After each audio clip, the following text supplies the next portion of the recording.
Hola y bienvenidos al Picalibro. Este es el cuarto video en relación a la filosofía política de Thomas Hobbes y por qué es tan relevante hoy. Es decir, cómo su libro Leviatán, que es el libro más famoso de él, pues todavía tiene mucha influencia en todo el funcionamiento político de nuestros países o gobiernos. A ver, primero, ¿qué es el Leviatán? El Leviatán es un monstruo mítico. Algo así como el papá, el rey de todos los monstruos. Si ustedes se imaginan el monstruo más grande, Godzilla, el Leviatán para él será nada, será un zancudo, por decirlo de alguna manera. Así que el Leviatán es un recordatorio de que hay fuerzas superiores a nosotros y que tiene una capacidad de crear el caos y la destrucción casi que infinita. Así que el Leviatán es un recordatorio de nuestra incapacidad o de nuestras fuerzas o limitaciones de nuestras fuerzas. Es más o menos volvernos a colocar un poco más humilde con lo que realmente podemos o no podemos hacer. Es esta bestia imbatible. Y por cierto, en la Biblia, porque es una bestia bíblica, está descrita en el libro de Job. ¿Y qué me dice? Bueno, que es una bestia gigante, que es acorazada, que nadie la puede vencer, etcétera, etcétera. Es decir, en general, es una bestia maravillosa, siempre y cuando tú no seas enemigo de la bestia. Ahora, ¿por qué Thomas Hobbes le colocó el nombre de Leviatán? Según sus propias palabras, me dice lo siguiente. Y a la vez, el gran poder de su gobernante, a quien he comparado con el Leviatán, tomando esta comparación con los dos últimos versículos del capítulo 41 de Job. Pues vamos a los dos últimos versículos del libro de Job en su capítulo 41. Como hay muchas adaptaciones de la Biblia, he decidido colocar dos. El primero, la Sagrada Biblia, según la Conferencia Episcopal Española, es decir, la más actualizada, y otra que es la Biblia de Reina Valera de 1960. Y ahí veremos lo que dice. En la primera dice: nadie es el igual en la tierra, pues es criatura sin miedo. Se enfrenta a todo lo arrogante, es el rey de todas las bestias. Mientras que Reina Valera me dice: no hay sobre la tierra quien se le parezca, animal hecho exento de temor. Menosprecia toda cosa alta, es rey sobre todos los soberbios. Pero ¿por qué necesitamos un monstruo que además sea el poder entre los humanos? Bueno, fácil.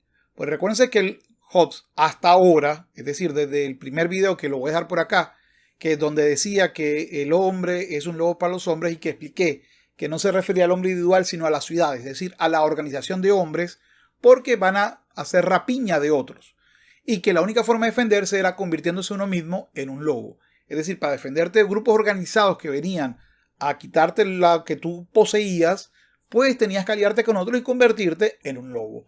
Los lobos ahuyentan a los lobos. Si no eres un lobo, vendrán lobos por ti. Pero entonces, ¿por qué el Leviatán? Porque no importa el tamaño del lobo. El monstruo Leviatán va a ser mucho más grande y más poderoso. Y eso es lo que nos está tratando de decir. No importa la organización que haya, que sean ciudades organizadas, grupos organizados, da igual. Este poder que estoy planteando tiene que ser mucho más grande que la suma de muchos de estos lobos. Y así es la única forma en que se podría entender que sea sostenible un poder de este estilo. Pero vamos a ver qué me dice Thomas Hobbes, que a su vez además me lo escribe como algo interesante. Un tercer hombre. Es decir, el Estado, me lo imagina Thomas Hobbes, como una entelequia formado por una gran cantidad de personas, no como una persona per se. Y es una gran diferencia que a veces se malinterpreta cuando se lee a Hobbes. Hobbes, cuando habla del Leviatán o del poder, está hablando de algo que va a ser eterno, que no va a acabarse con un príncipe, con un presidente, sino una estructura que está diseñada para que dure 500, 1000 años, 800 años, es decir, que trascienda a cada uno de los que lo forman. Y, por supuesto, va a tener una estructura que la sostiene.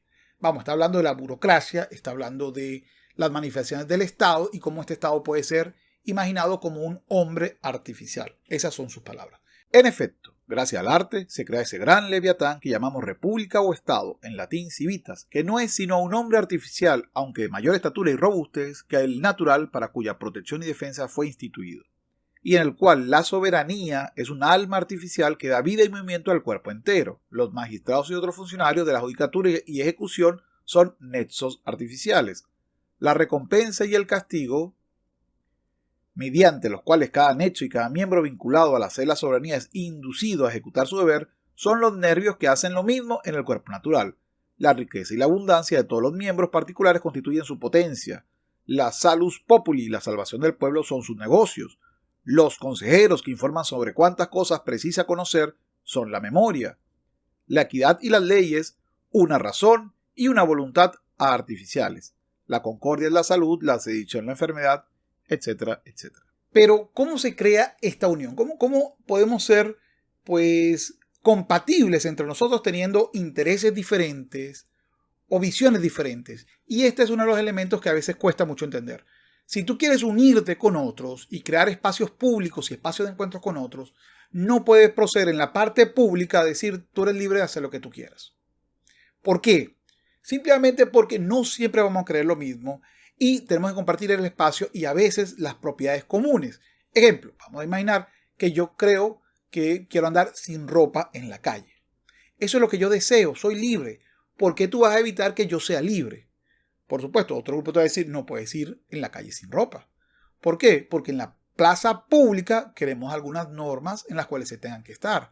Tampoco puedes ir con la cara cubierta. ¿Por qué? Porque en caso de que hagas algo no podemos saber quién eres. No hay forma de identificarte porque vas a tener la cara cubierta. Entonces hay una serie de normas que tenemos que ponernos de acuerdo. Para eso existe la idea del pacto social, que fue el segundo video que le dediqué a Thomas Hobbes. Pero en este, que ya es el cuarto video, necesitamos a otro sujeto, a un tercero, que esté por encima de los individuos para que ayude a escoger qué es lo aceptable y qué no es lo aceptable a nivel público. Es decir, que nos obligue a ponernos de acuerdo. Y al que no le guste, pues que le ejerza su poder de Leviatán en contra de él. Esa es la propuesta en general. Pero, ¿cómo hacemos para convivir en paz? Sería la pregunta. ¿Cómo lo logramos? Bueno, lo primero es entender que un Estado solo se sostiene si hay el concepto de una nación. ¿Cómo que el concepto de una nación? Creando unas condiciones que nos unifique. Por ejemplo, yo soy venezolano y de repente si veo a mi país representado con franelas que diga Venezuela en un juego de béisbol internacional, me voy a sentir muy orgulloso. Les pasará a ustedes, a los de México, a los de Colombia, a los de Argentina, cuando ven a sus equipos, a los de España que hasta ganaron un mundial de fútbol, cuando ven a sus equipos utilizando una camiseta de fútbol. Bueno, a los venezolanos nos pasa más con el béisbol o también con el fútbol. Depende de lo que te guste, pero también vamos a imaginar que no sea esto. Vamos a imaginar que de repente, en el caso pues nuestro, vemos una Miss con nuestro país, Miss Venezuela, y gana un concurso internacional, pues eso son cosas que nos hacen sentir bien.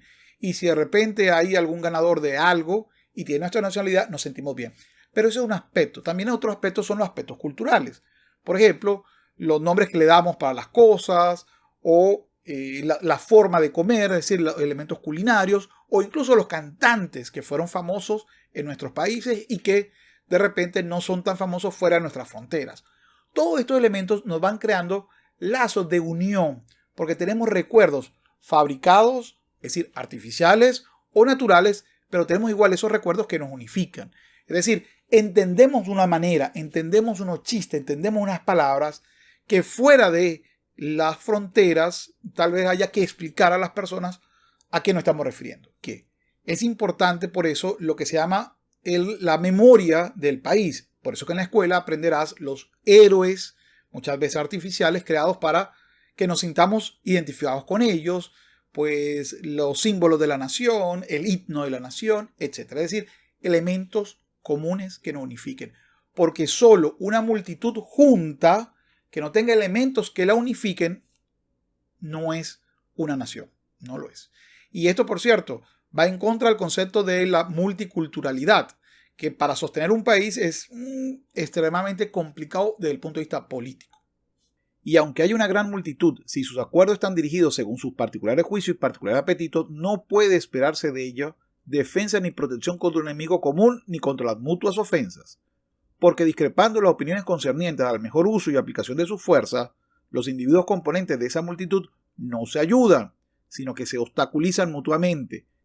Me dice Thomas Hobbes también que para poder determinar la cantidad del tamaño de nuestro Leviatán tenemos que ver a nuestro enemigo potencial. Si nuestro enemigo potencial es de 5 millones de personas, por ejemplo, un país, y nosotros somos 100.000, pues muy difícilmente podamos vencer o sostenernos frente a salvo que hagamos alianzas con otros.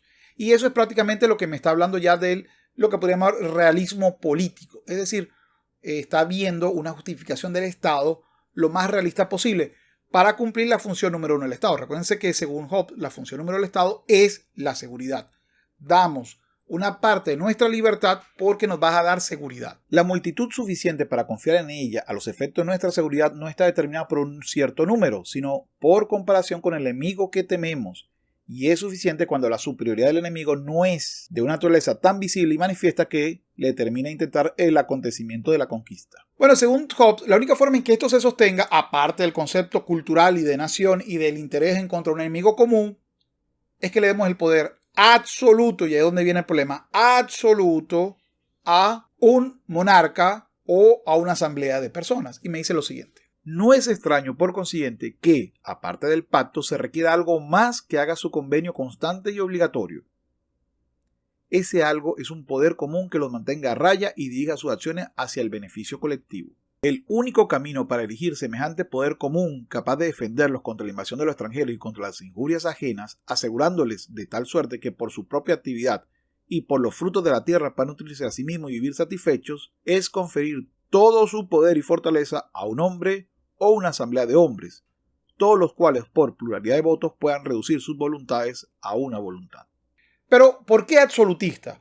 Porque, ojo, él me dice, no es que el monarca pueda hacer lo que quiera, porque debe respetar las leyes naturales, sino que tú tienes limitaciones, no puedes rebelarte aunque él viole las leyes naturales. ¿Por qué? Porque tú puedes o debes de aguantar 3 o 4 gobiernos malos porque el Estado trascenderá esos gobiernos malos. Ese es más o menos el planteamiento.